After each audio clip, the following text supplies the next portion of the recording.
Thank you very much. Please be seated.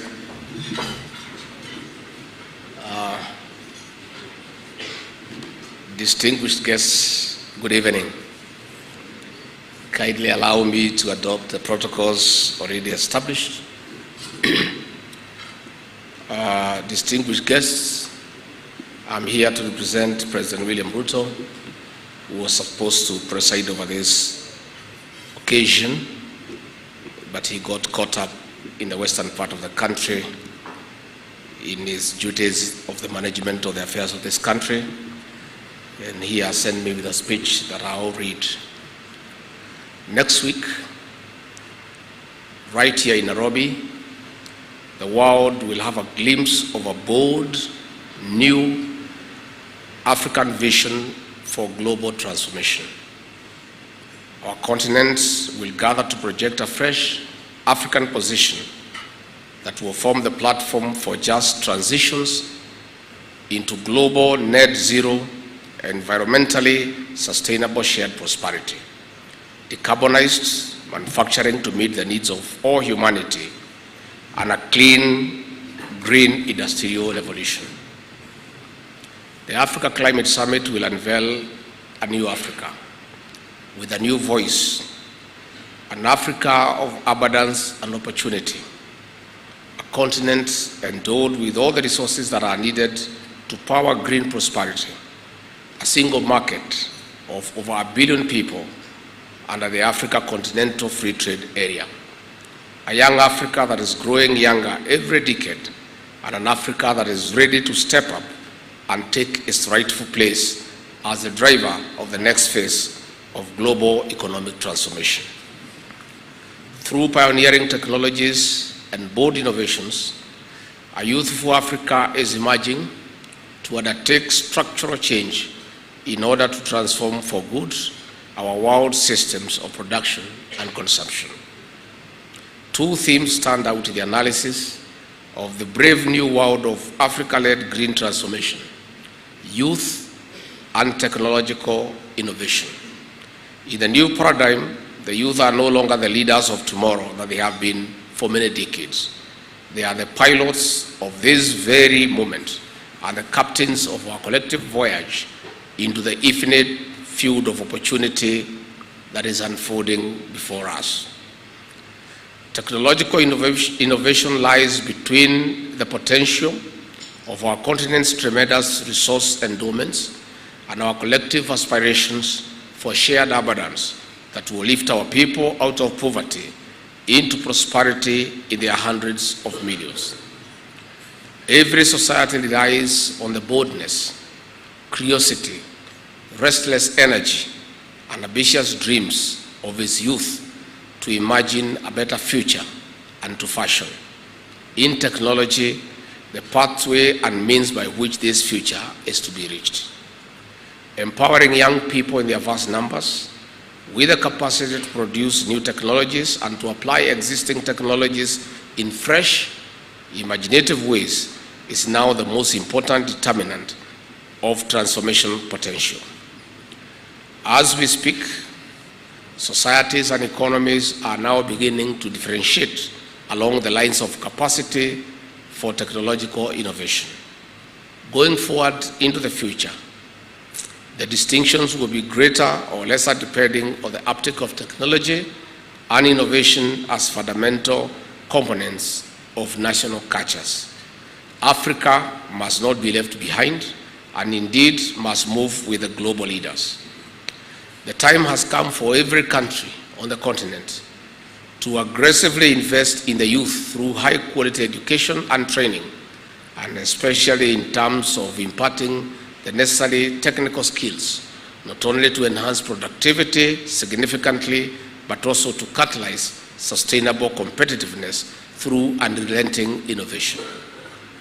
The Pan-African vision of an integrated and prosperous and peaceful Africa, driven by its own citizens, representing a dynamic force in the international arena, is not only beginning to unfold, it recognizes youth empowerment and the global ICT revolution as its fundamental factors.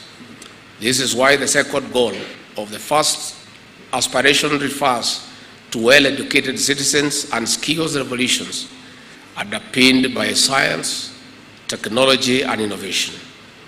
Whilst the fourth goal sets out the agenda of transforming Africa's economies through benefication of Africa's natural resources, manufacturing, industrialization, and value addition, as well as raising productivity and competitiveness as an essential objective.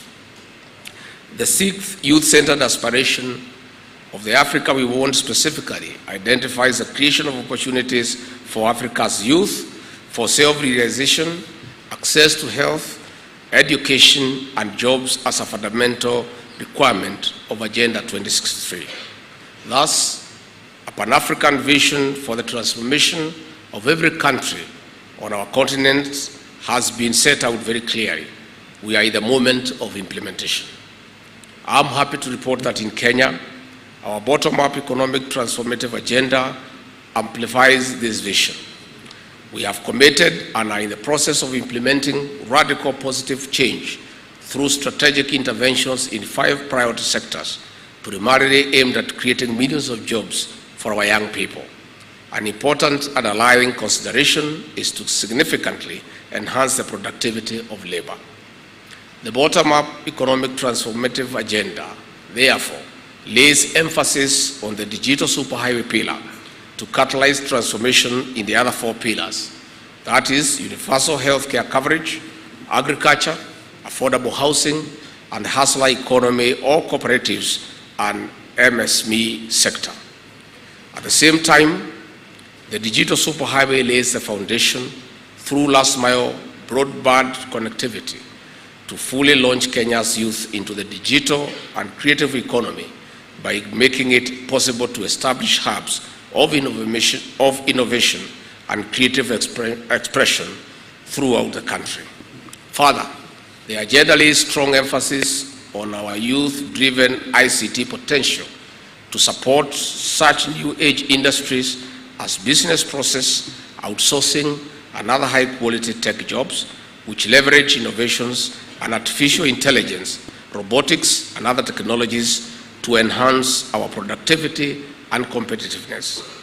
We have unlocked the full potential of our education system by taking effective measures to make it accessible, affordable, and capable of imparting skills and competencies that will enable our young people to compete effectively and deliver in industries across every sector of our economy. Therefore, from a robust curriculum, beginning in childhood to flexible and pragmatic pathways to tertiary and higher education and training, we recognize prior learning and optimize the linkages between learning, teaching, research and development, as well as internship opportunities and technical and vocational education and training. We are serious about entrenching sustainable complementarities between our education system and the dynamic needs to industry to keep our economy resilient and competitive. Distinguished guests, this is why an event like this one is of tremendous interest to me and to the government of Kenya. Every opportunity and platform to develop and showcase technical skills, together with the outputs of our national technical and vocational education and training ecosystem, is a golden chance to reaffirm the promise of national socio-economic transformation. For our youth, this event has also been our window of tremendous good fortune to welcome and interact with their peers from various African countries, including Egypt, Uganda, Zimbabwe, Zambia, Tanzania, Ghana, and to compete in both the African Technical Challenge as well as the World Skills National Competition. It is noteworthy that the Africa Tech Challenge is a commendable spin-off of a hugely successful collaboration between an industrial corporation through its corporate social responsibility project and the Ministry of Education, which began as a technical and vocational and training partnership. In its 8th edition, this event has gone continental. I commend AFIC International for this inspired program. Congratulations and keep it up. I urge other corporates to come forward with their contribution to the transformation of innovation and its role in cementing the linkage between education and training on one hand, and the imperatives of industrialization and competitiveness on the other. I also note that Kenya joined the World Skills International Competition only 2 years ago, yet we are now posting a team to compete next year in France. I encourage the Minister of Education to enhance this approach in order for us to define the building blocks of Kenya's youth productivity and industrial competitiveness, which are the continuous improvement of technical skills and capacity for innovation. I take this opportunity to appreciate and congratulate all the participants in the events leading up to this finale, especially the interactions and competitions that have showcased the potential of our young people to provide effective leadership in learning, teaching, research, development, and innovation, as well as industrial management. You affirm our faith in our youth and our hope in the future. It is my hope that you go forth and keep up the spirit of Africa Tech Challenge in order to take the industries and economy of our continent places. This is your moment. Please go for it. I also encourage more young people to find and use opportunities like this to raise their game, build networks, and enhance their productivity and potential for transformative leadership. As Africa comes into its own, do your part to raise her high and to rise with her. The government of Kenya remains fully supportive of programs and events like this, which go a long way to reinforce our overall capacity to achieve our aspirations through the bottom-up economic transformative agenda. Thank you, God bless you, and God bless Africa.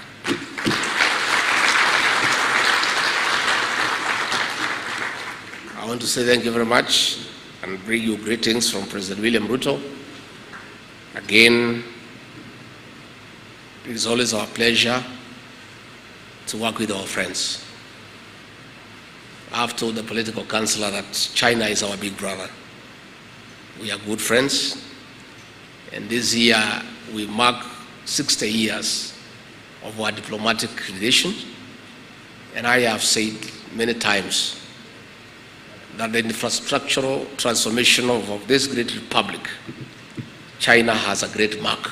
It has stamped its authority in infrastructural development in this country. Again, I want to confirm, Kenya remains the destination of choice for investment. We want to invite investors from China and across the world to come to this beautiful country that is secure, that has a friendly environment, to come and invest here. This is a peaceful country that is anchored on democracy, the rule of law, and very sound systems to make sure that all businesses here are secure.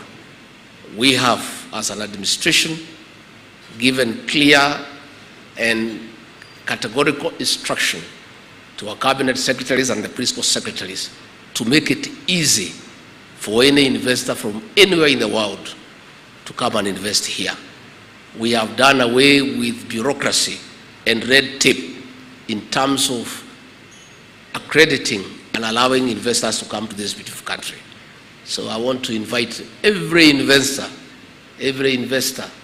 who has some money, who has some technology, who has some idea to come to this beautiful country and invest here and live part of the earth here. Again, we invite you here to come and do technology transfer. What has happened in Tibet is a clear testimony of what technological transfer can do to a young country like Kenya. So we are willing to partner with everybody in the world to come here and transfer technology to our young people, so that in another 50, 60 years, we are also a leading country in the world in matters development, in matters technology.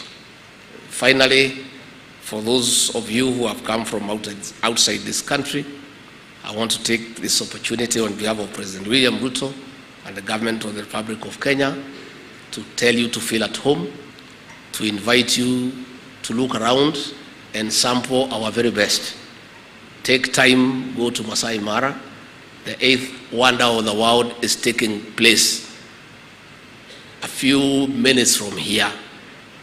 The wild beast migration is taking place. Please go to the Mara and enjoy. Go and see the big five: the lion, the elephant, the cheetah, the giraffe. Everything is there. For those who like coastal beaches, take a trip to Mombasa and enjoy our best beaches. And of course, leave some dollars with us here. And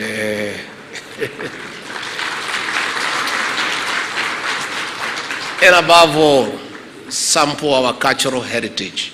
We have beautiful traditions and a beautiful culture. And more than anything else, enjoy the hospitality of the Kenyan people. Our people are very hospitable. They are very friendly. They are very warm. They are very welcoming. And for those of you who want to stay here forever, you are welcome. Thank you very much. May God bless you.